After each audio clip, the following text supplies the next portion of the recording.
NDA ప్రభుత్వం కొలువుదీరనుంది. ముఖ్యమంత్రితో పాటు మంత్రులు ప్రమాణ స్వీకారం చేశారు. కొత్త మంత్రివర్గాన్ని అందరి అంచనాలకు భిన్నంగా చంద్రబాబు చేపట్టారు.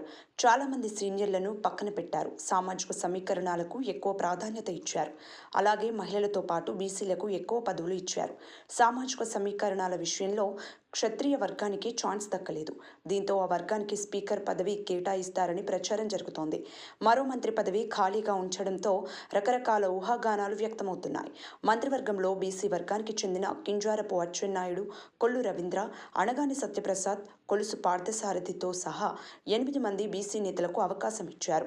పవన్ కళ్యాణ్, కందుల దుర్గేష్, సవిత సహా కొత్తగా ఎన్నికైన 8 మంది ఎమ్మెల్యేలకు కేబినెట్లో చోటు కల్పించారు. కాపు, కమ్మ సామాజిక వర్గాలకు చెరో 4 పదవులు దక్కాయి. కాపు సామాజిక వర్గానికి సంబంధించి పొంగూరు నారాయణ, నిమ్మల రామానాయుడు, పవన్, కందుల దుర్గేష్లకు అవకాశం దక్కింది. కమ్మ సామాజిక వర్గానికి సంబంధించి నారా లోకేష్, నాదెండ్ల మనోహర్, పయ్యావుల కేశవ్, గొట్టిపాటి రవికుమార్కు ఛాన్స్ ఇచ్చారు. ఈసారి రెడ్డి సామాజిక వర్గానికి సైతం అధిక ప్రాధాన్యం ఇచ్చారు. ఆ వర్గానికి చెందిన ఆనం రామనారాయణ రెడ్డి, బీసీ జనార్దన్ రెడ్డి, రాంప్రసాద్ రెడ్డికి అవకాశం కల్పించారు. ఎస్సీ కోటాలో వంగలపూడి అనిత, డోలాబాల వీరాంజనేయ స్వామి, ఎస్టీ కోటాలో గుమ్మడి సంధ్యారాణి, ముస్లింల నుంచి ఎన్ఎండి ఫరూక్, ఆర్యవైశ్య వర్గం నుంచి టీజీ భరత్ చోటు దక్కించుకున్నారు. అయితే దాదాపు అన్ని సామాజిక వర్గాలకు ప్రాధాన్యం ఇచ్చారు. కానీ క్షత్రియ సామాజిక వర్గానికి అవకాశం దక్కలేదు.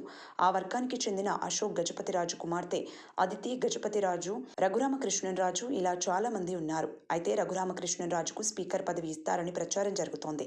ఖాళీగా ఉంచిన ఒక మంత్రి పదవి చుట్టూ కూడా రకరకాల చర్చ నడుస్తోంది.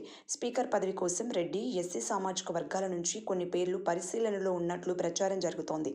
మరోవైపు స్పీకర్ పదవిని గోరంట్ల బుచ్చయ్య చౌదరికి ఇస్తారని టాక్ నడుస్తోంది. అటు సీనియర్ నేత సోమిరెడ్డి చంద్రమోహన్ రెడ్డి సైతం రేసులో ఉన్నట్లు సమాచారం. కాపు సామాజిక వర్గానికి ఇవ్వాలనుకుంటే కన్నా లక్ష్మీనారాయణకు ఛాన్స్ దక్కే అవకాశం ఉంది.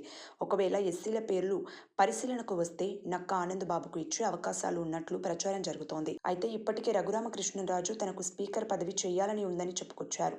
ఆయనకి ఇస్తారని ఒక బలమైన ప్రచారం మాత్రం నడుస్తోంది. మరి బాబు ఎలాంటి నిర్ణయం తీసుకుంటారో చూడాలి. సబ్స్క్రైబ్ చేయండి. Please do subscribe to. Please like, share and subscribe to top Telugu TV. Top Telugu TV. Top Telugu TV.